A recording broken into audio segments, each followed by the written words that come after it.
Welcome, dear viewers. Today we explore the gruesome secrets of ancient Egyptian history. How can a fragile human body remain perfectly intact for over 3,000 years? The Egyptians did not just preserve dead flesh, they built a vessel for the soul. They performed a terrifying 70-day ritual of extreme and physical transformation. Let us count down the most intense steps of mummification, starting with the easiest. Deep inside the dark Wabet workshop, a noble corpse lies motionless on the cold stone. The air is heavy with the scent of burning incense, masking the stench of decay. A towering figure steps from the dancing shadows, wearing the terrifying mask of Anubis. This high priest is not here to mourn the man, but to rebuild his mortal shell. For the ancient Egyptians, the physical body was a vital anchor for the eternal spirit. If the flesh rots away into nothingness, the soul will be lost in the afterlife. Therefore, they must halt the natural decay, using precise and ruthless anatomy. The deceased nobleman on the cold stone appears peaceful, but his ordeal has begun. His skin is pale and drained of life, waiting for the embalmer's sharp, cruel tools. This sacred laboratory operates under strict rules, blending science with dark magic. Every single step of this 70-day process must be executed with perfection. A mistake could anger the gods and destroy the nobleman's chance at eternal life. The embalmer raises his scepter, signaling the assistant to begin the work. We begin with step 1, the spiritual cleansing, the most gentle part of this ritual. The assistant brings heavy jars of sacred water drawn from the mighty river Nile. He washes the lifeless body, purifying the flesh before the surgery starts. This holy water washes away earthly impurities, preparing the vessel for change. Now the priest approaches the abdomen, holding a razor-sharp obsidian blade. Step 2 begins with a swift and deep incision, tearing through the pale skin. Crimson stains spill as the assistant reaches deep inside the open abdominal wound. He must manually remove the internal organs, which are the first things to rot. One by one, the lungs, the liver, the stomach, and the intestines are pulled out. The heart is left inside the chest, for it is the center of human intelligence. These 4 extracted organs are coated in spices and placed into canopic jars. Each jar is protected by a deity, guarding the vital organs for the afterlife. The chest cavity is washed with palm wine and stuffed with fragrant crushed spices. But the most horrifying challenge of the mummification is about to begin. Step 3 requires the complete removal of the brain, a useless organ to priests. Since the skull cannot be smashed, the brain is extracted through the nasal cavity. The assistant takes a long iron hook and shoves it straight up the dead man's nose. With a sickening crunch, he punches through the bone and enters the brain case. He aggressively twists the hook, mashing the soft brain tissue into a dark pulp. The corpse is then tilted forward, allowing the liquefied matter to drain out. Thick, dark fluids drip from the nose onto the stone, leaving the skull hollow. It is a truly savage act of bodily destruction, performed for holy preservation. Would you allow your body to be destroyed like this, for a promise of eternity? The assistant wipes his brow, his hands stained with dark essence and human fat. The surgical labor is over, but the flesh is still completely full of moisture. If left in this wet condition, the flesh would rapidly decompose within days. We now enter step 4, the fossilization, a period of absolute dehydration. Priests bring massive sacks of natron, a salt harvested from dry lake beds. They completely bury the hollowed-out corpse underneath a mound of white salt. For 40 long days and nights, the body remains buried, slowly baking in chemicals. The natron acts as a sponge, sucking every drop of water from the dead flesh. It absorbs all the bodily fluids and prevents decay bacteria from ever growing. The Wabet workshop becomes incredibly dry, choking the lungs of the workers. When the 40 days are finally over, the assistant digs through the salt. What emerges is no longer human, but a dehydrated husk made of dark leather. The skin is turned dark and tight, clinging to the fragile skeletal frame. Fingernails are tied with gold wire so they do not accidentally fall off. The body now looks too emaciated to serve as a vessel for a noble soul. This leads to step 5, the cosmetic restoration, bringing life back to the dead. The assistant takes handfuls of dry linen and mud, stuffing the hollow chest. He plumps out the sunken cheeks, trying to recreate the man's living shape. Next, he takes sweet-smelling oils and rubs them into the dark, leathery skin. Hot, melted beeswax is painted over the face to create a strong, protective shell. The smell of death is finally replaced by the heavy aroma of pine resin.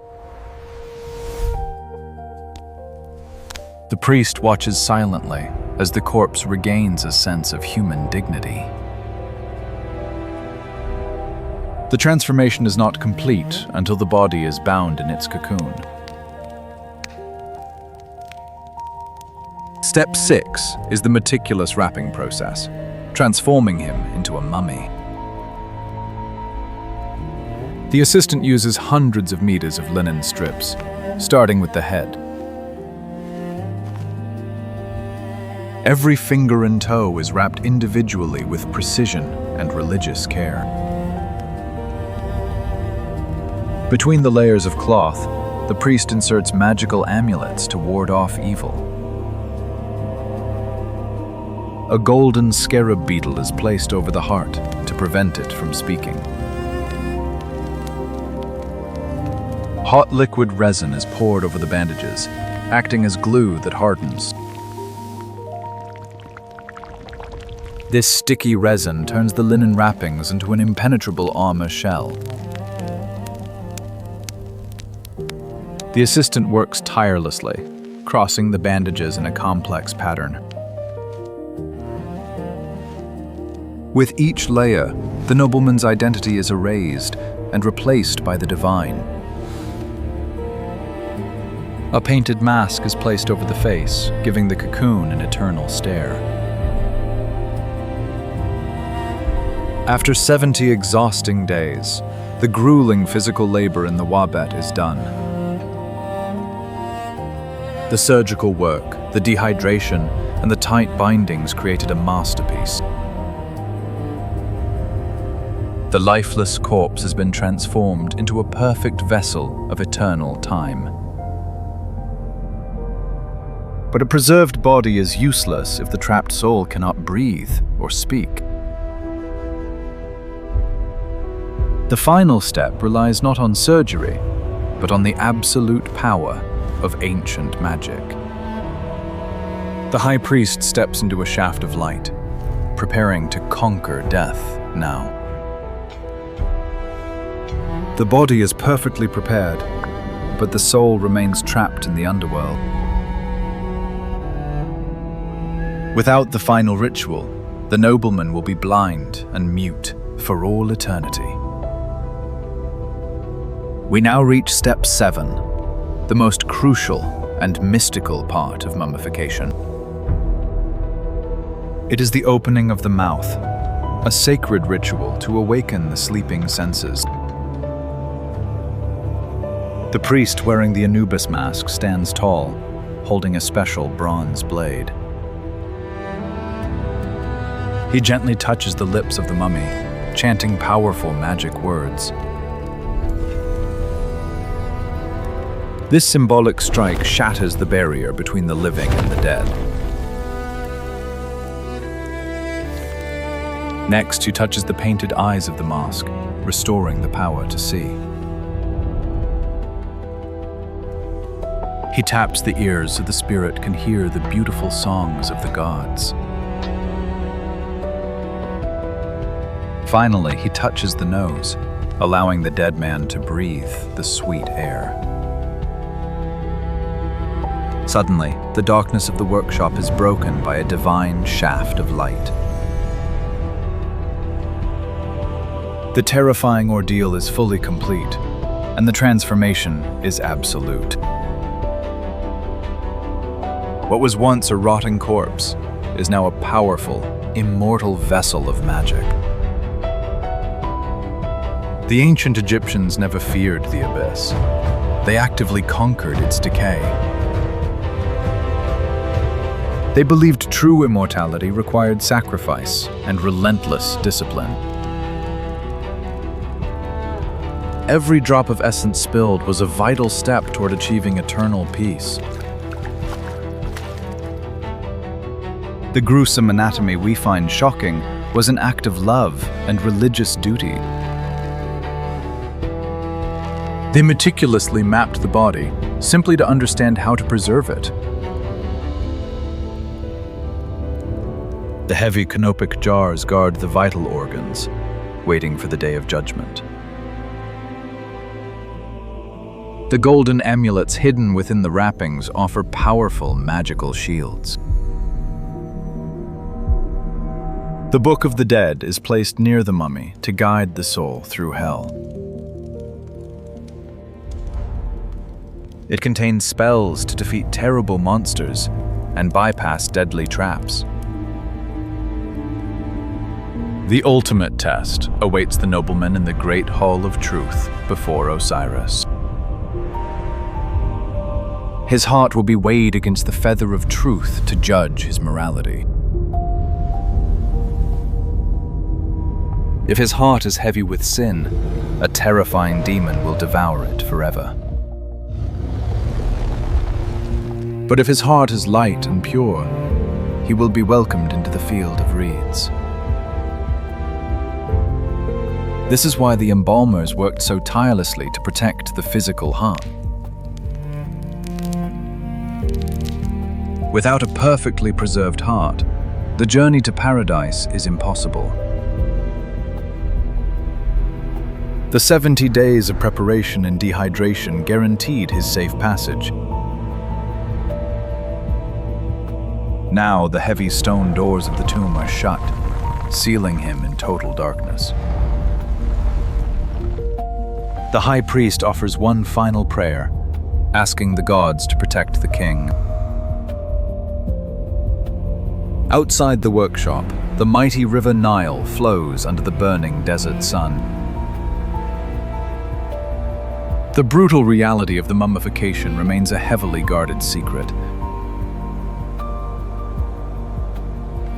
Ordinary peasants could never afford such luxurious and expensive preservation. Only the richest elites could buy their way into this exclusive, eternal life. They spent their lives preparing for death, gathering wealth for final tombs. Gold and jewels were buried alongside the mummy to ensure the afterlife. But all this wealth was useless without the masterful skills of the embalmer. These grim workers were the architects of immortality, operating in the shadows. They turned decay into a breathtaking symbol of divine power and resilience. Today, we look at a wrapped mummy inside a museum display glass case. We often forget the sickening violence and extreme trauma that made it possible. We see a peaceful face, ignoring the shattered skull and the empty abdomen. We admire the bandages, forgetting the sticky and boiling hot pine resin. This ancient Egyptian practice forces us to confront our own fear of dying. It shows the desperate lengths humanity will go to in order to cheat death. They built a biological time machine to carry a fragile soul across ages. The pharaohs wanted their names spoken forever, long after empires fell. And in a strange, twisted way, their gruesome 70-day ordeal actually worked. Thousands of years later, we are still mesmerized by their silent forms. The mummies survived the devastating collapse of their glorious civilization.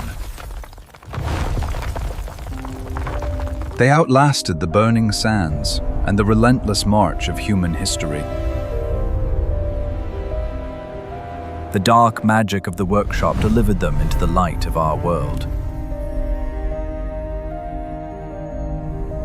Their bodies stand as the ultimate monument to humanity's rebellion.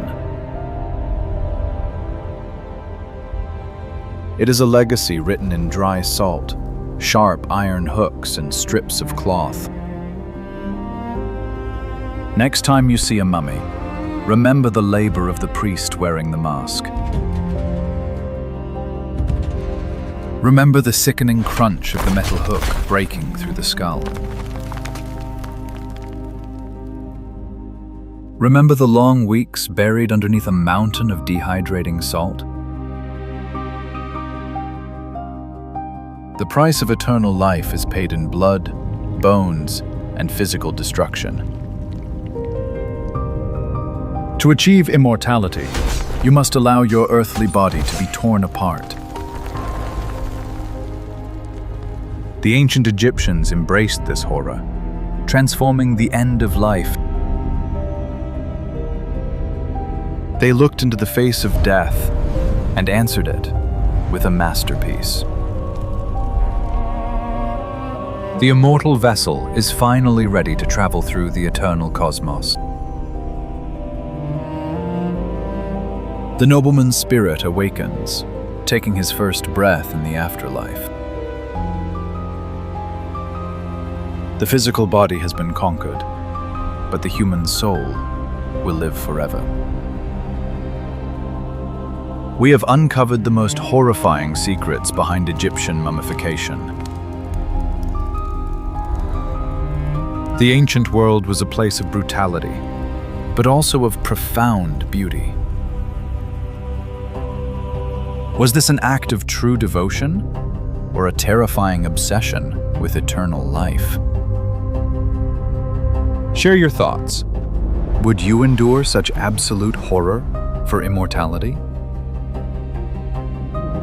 If you enjoyed this journey, Please like and subscribe for more history.